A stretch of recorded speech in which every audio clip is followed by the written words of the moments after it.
মানুষের সমাহার।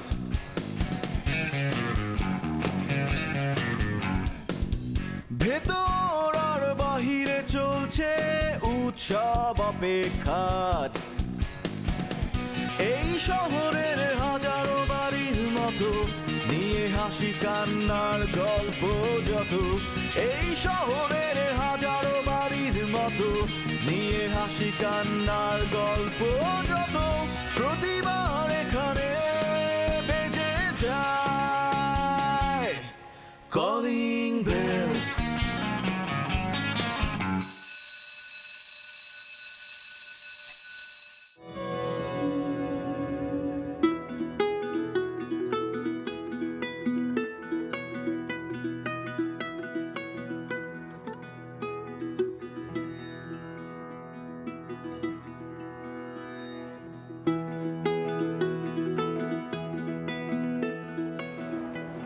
আচ্ছা শিরি,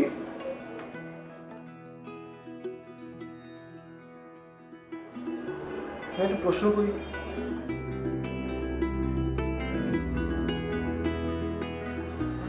প্রশ্নটা হলো, তুমি এই বাড়িতে আসার পর এই বাড়ির পরিবেশ, মানুষ, সবকিছুর সাথে তোমার নিজেকে মিলে নিতে অনেক কষ্ট করতে হয়েছে, অনেক কষ্ট করতে হয়েছে। আমি নিজে দেখেছি কিভাবে তুমি তারপরও চেষ্টা করেছো। কেন জানি জানতে ইচ্ছে করছে খুব। কয়েকটি দিন, এমনকি এই মুহূর্তে আমি এক নতুন শিউলিকে দেখতে পাচ্ছি। সবকিছু আরো গোছানো, নতুন করে সাজানো। না না, অবশ্যই পজিটিভ অর্থে বলছি। আমার ভালো লাগছে। তাই জানতে চাইছি যে এই পরিবর্তন কিংবা তোমার এই নিজেকে নতুন ভাবে, মানে আমি তোমার মতো গুছিয়ে কথা বলতে পারি না, তো নিজেকে মানে এত সুন্দর করে গুছিয়ে নতুন একটি টেকনিকে তুমি তোমাকে প্রেজেন্ট করছো, কেমন? দেখো, এই পৃথিবীতে আমরা প্রত্যেকটা মানুষই তো একা, আলাদা। তোমার পরিবারের সাথে বা তোমার সাথে আমার বা আমার পরিবারের আকাশ পাতাল পার্থক্য আছে। কারণ আমাদের শিক্ষা, আমাদের পরিবার, পারিপার্শ্বিকতা সব কিছুই তো আলাদা। কিন্তু একটা জায়গায় তোমার পরিবারের সাথে আমি সবসময় নিজের মিল খুঁজে পেয়েছি। সে জায়গাটা হচ্ছে মনুষ্যত্ববোধ। বাকি যেসব ডিফারেন্স আছে সেগুলো তো সব বাহ্যিক, পরিবর্তনশীল। একটু সময় দিলেই যে কোনো কিছু পরিবর্তন করা সম্ভব। আর একটা কথা আছে না, কোনো সিস্টেম যদি চেঞ্জ করতে হয় তাহলে সিস্টেমের বাইরে না থেকে সিস্টেমের ভেতরে ঢুকে সিস্টেম চেঞ্জ করতে হয়। ধরে নাও যে আমি তোমাদের পরিবারের সিস্টেমে ঢোকার চেষ্টা করছি।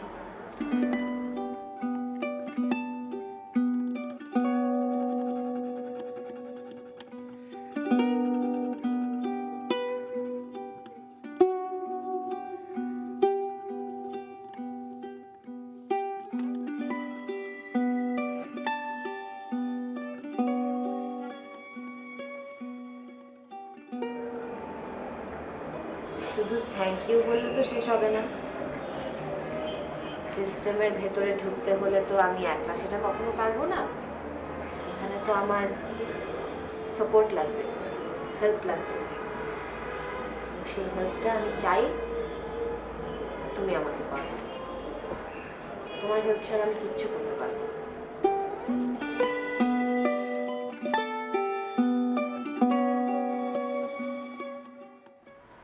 জি না, চেক তো এখনো ভাঙাতে পারিনি।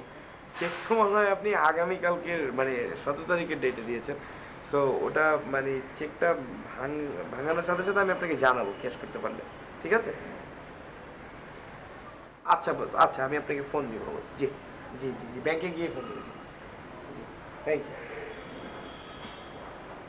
কি কিছু বলবি? ভাইয়া, আমি একটা ডিসিশন নিছি, সেটা তোমাকে জানাতে আসছি। তুই ডিসিশন নিয়েছিস শুনলেই তো ভয় করে।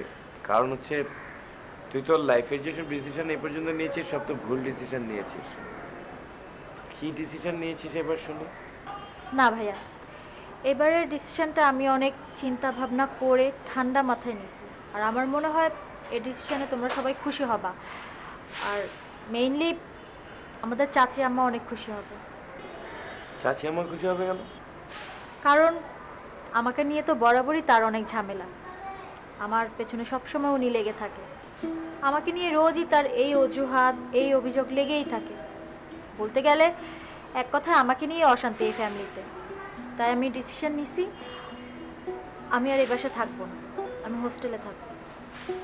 আমি হোস্টেলে আমার নিজস্ব একটা ইন্ডিপেন্ডেন্ট লাইফ লিড করব। আমি আমার মতো থাকবো। তোমরা আমাকে যে মেন্টাল সাপোর্টটা দিতে ওটা দিয়ে যাবে। আর প্রত্যেক মাসের আমার যেই একটা হাত খরচ ওইটা দিবে, তাহলেই হবে। আমার তোমাদের সাথে দেখা হবে, কথা হবে, কিন্তু এই বাসায় আমি আর থাকবো না। আমিও শান্তি, বাসার সবাই শান্তি। তোর কাছে কেন মনে হচ্ছে তুই হোস্টেলে গিয়ে থাকলে সব ঝামেলা চুকে যাবে? হ্যাঁ, যে ঝামেলাগুলো হচ্ছে সেগুলো তোর জন্য হচ্ছে না। আর তুই নিজে নিজে কেন এত বেশি বুঝতেছিস, এই ডিসিশন কেন নিতে গিয়েছিস যে তুই হোস্টেলে চলে যাবে? তো তুই যে ডিসিশনটা নিয়েছিস এটা ভুল ডিসিশন। তো বাসায় কোনো ঝামেলা হলে কোনো প্রবলেম হলে সেটা তুই আমাদের সাথে শেয়ার করবি। তার জন্য তুই ডিসিশন নিয়েছিস তুই গিয়ে হোস্টেলে থাকবি, তুই ইন্ডিপেন্ডেন্ট লাইফ লিড করবি। এগুলো তো তোর ভুল ডিসিশন। তুই তো আবারও একটা ভুল করতে যাচ্ছিস। শোন, এসব আলতু ফালতু ডিসিশনের কথা মাথায় না এনে ঠিক করে পড়ালেখা কর, ঠিক আছে? এগুলো নিয়ে টেনশন করিস না, পড়ালেখা কর মনোযোগ দিয়ে, সেটাই হচ্ছে তোর কাজ। ওকে? আর বাকি সব ঝামেলা, পারিবারিক সব ঝামেলা, পারিবারিক সব চিন্তা ভাবনা, এগুলো আমাদেরকে করতে দে। তোকে এই ছোট মাথা নিয়ে এগুলো চিন্তা করতে হবে না। যা ভাগ, যা যা, খবরদার এইসব চিন্তা ভাবনা মাথায় আনবি না।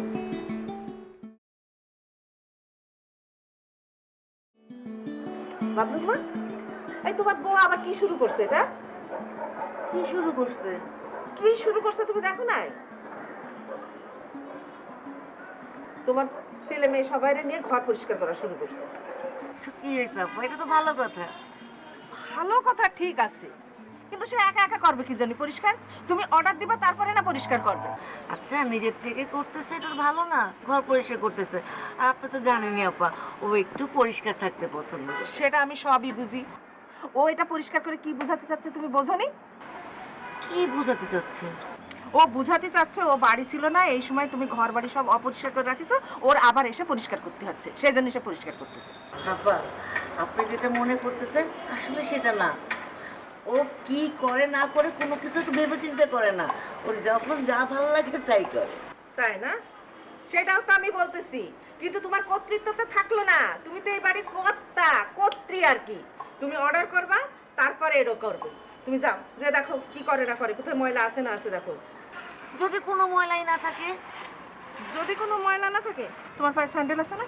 হুম। ওই পরিষ্কার জায়গায় গিয়ে এরকম করে ধুলাবালি লাগাবা, লাগায় বলবা দেখো এই জায়গা নোংরা। যাও যাও, তাকায় রইছো কেন? যাও।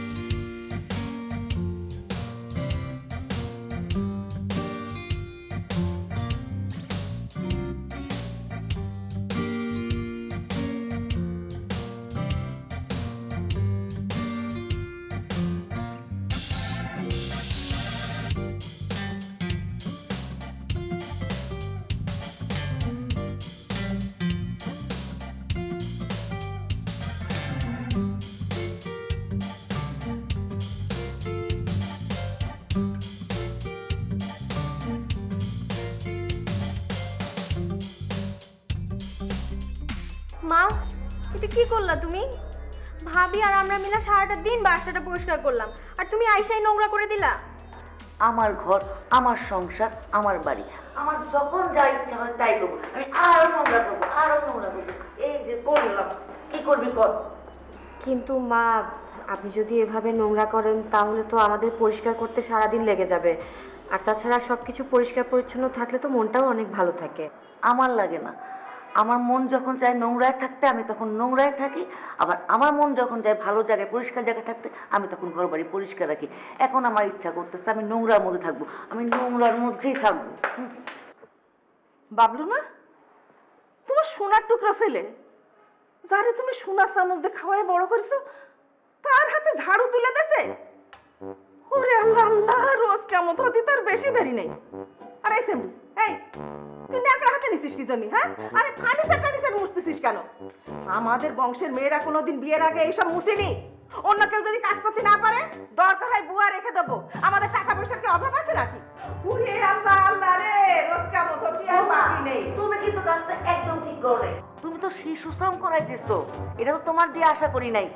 আমার মাসুম দুটা বাচ্চা, আমি কোনোদিন তাদের দিয়ে কোনো রকম কাজ করাই নাই, আর তুমি ওদেরকে দিয়ে এগুলি কাজ করাইতেছো। মা, আপনি কিন্তু শুধু শুধু আমাকে ভুল বুঝছেন। নিজের কাজ যদি কেউ নিজে করে সেটাকে তো শিশু শ্রম বলে না। আর ওরা এখন অনেক ছোট, এখন থেকেই যদি দায়িত্ব নিতে শেখে তাহলে বড় হলে তো ওদেরই কাজে দেবে। এত দায়িত্ব নেওয়া লাগবে না। দায়িত্ব যখন ঘাড়ে আসে না তখন এমনি নেওয়া হয়ে যায়, বুঝছো? মেয়ে মানুষের এগুলি শিখানো লাগে না। আমরা কি বিয়ের আগে দায়িত্ব নিয়ে তারপরে বিয়ে বসছিলাম? তা না, বিয়ের পরে দায়িত্ব যখন ঘাড়ে আসছে তখন সব পালন করে গেছি। এই যা যা যা যা তোরা আচ্ছা করতে পার। মা, তুমি আর ঘর নোংরা করবা না। এখন যে জুতা পরে আসো এটা ঘরেই পরবা, আর বাইরে গেলে অন্য জুতা পরবা। ইভেন ছাদে গেলেও তুমি অন্য জুতা পরে নিবা। ওরে আল্লাহ আল্লাহ, তোর এত বড় সাহস! এ কি বলতেছিস তুই? ও খুদা খুদা, এদের বাড়িতে একশো মনে হলাম ডিসিপ্লিন দেখবো। আমি ডাক্তার দেখাতে এসে সব কি দেখতেছি? আমি তো বেঁচে থাকার বদলে মরে যাবো। ও আপা, আমার পোলাপান তো আমার কন্ট্রোলের বাইরে চলে গেছে। আইরে কপাল, আমার সোনার সংসার কি হলো?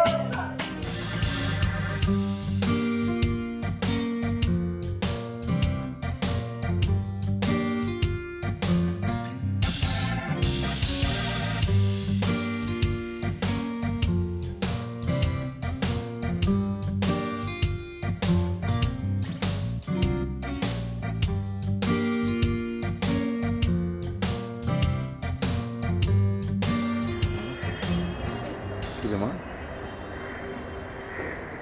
কিছু বলবি? বাবা, আমি একটা জরুরি ব্যাপারে কথা বলতে এসেছি। হ্যাঁ, কি কথা বলবি বল, বলে ফেল। ব্যাপারটা অনেক সিরিয়াস, তুমি কিন্তু সিরিয়াসলি নিবা। আচ্ছা, আমি সিরিয়াস হলাম, এবার তুই একটু দয়া করে বল তোর কথাগুলো।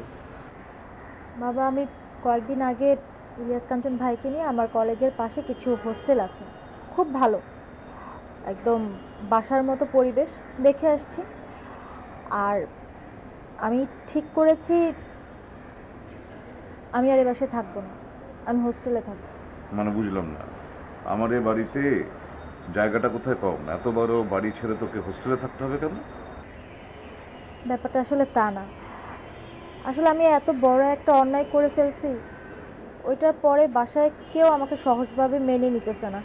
আমার নিজের কাছে খুব গিল্টি ফিল হয়, আমি সবার মানে চোখে চোখ রেখে কথা বলতে পারি না, খুব খারাপ লাগে। আর চাচি তো ওনার কথা নাই বললাম, এজন্য আমি ঠিক করলাম যে আমাকে নিয়ে যেহেতু এত ঝামেলা হচ্ছে বাসায়, আমি তাহলে এই বাসা ছেড়ে চলে যাই। তোমাদের সাথে আমার কথা হবে, আমি রোজ ফোন দিব তোমাকে, মাঝে মধ্যে এসে দেখা করে যাব, কিন্তু বাসায় আর থাকতে পারবো না। তোর সিরিয়াস কথা শেষ হয়েছে? দেখ, তুই একটা ভুল করেছিস, ঠিক আছে, সেটা অস্বীকার করার কোনো উপায় নেই, কিন্তু ভালোর দিকটা হলো যে তুই তোর ভুলটা বুঝতে পেরেছিস এবং সেখান থেকে তোকে এখন বেরিয়ে আসতে হবে, তাই তো? আর তোর বেরিয়ে আসার পথে যদি সবাই সহযোগিতা না করে তাহলে তো সেটা সম্ভব না। তোকে যদি কেউ কোনো রকম কথা বলে কষ্ট দিয়ে থাকে তাহলে তুই সেটা আমাকে বলবি, আমি দেখবো কে তোকে উল্টাপাল্টা কথা বলে। কিন্তু তার মানে তো এই না যে তুই পরাজিত সৈনিকের মতন এখন বাড়ি ছেড়ে গিয়ে তুই হোস্টেলে যাবি, এটা তো জীবন না, এখানেই তো জীবনের শেষ না। তোকে স্বাভাবিকভাবে সুস্থভাবে একটি জীবনযাপন করতে হবে এবং সেই জন্য এইসব তো সামনে আগামীতে অনেক ধরনের ঘটনা ঘটতে পারে মানুষের জীবনে। তার মানে তো এই না যে সে তার জায়গা ছেড়ে অন্যত্র চলে যাবে। আমি তোর বাবা না? তাহলে বাবাকে ছেড়ে তুই কোথায় যাবি? আমার দেখাশোনাটা কে করবে? এইসব উল্টাপাল্টা চিন্তা মাথা থেকে ঝেড়ে ফেল। আগামীতে না তোর পরীক্ষা, এইসব চিন্তা ভাবনা বাদ দিয়ে একটু মন দিয়ে লেখাপড়া কর। যা।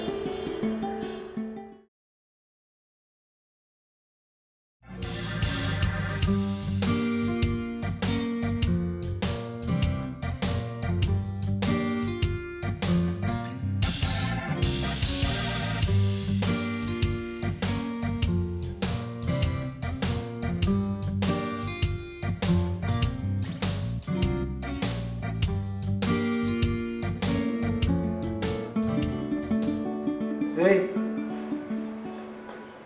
বড় ভাই, হ্যাঁ,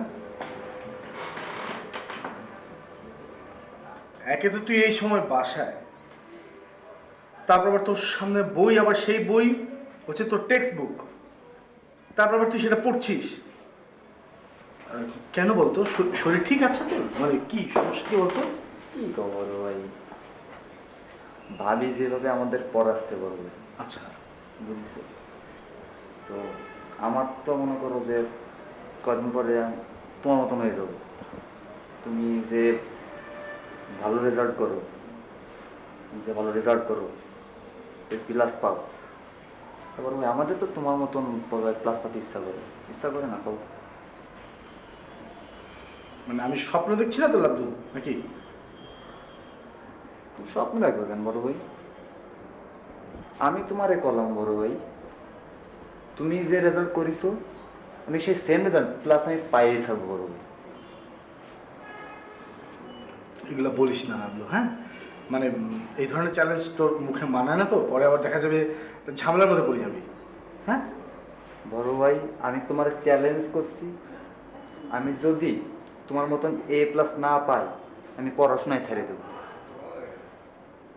তুই পাস কর, তুই পাস করলে আমি যথেষ্ট পরিমাণে খুশি। তুমি এই কথা না, আমি আর কিচ্ছু বলবো না, তুই পড়, আমি আর কিচ্ছু বলতে চাই না। আমি আমি আমি আমি সত্যি অনেক খুশি এবং সরি, আমি টিভি ছাড়তে গিয়েছিলাম, সরি। কি বই পড়েছি দেখি, পড়। ঠিক আছিস তো তুই এমনি? হ্যাঁ বড় ভাই ঠিক আছে, আমি দেখো বড় ভাই না হলে হ্যাঁ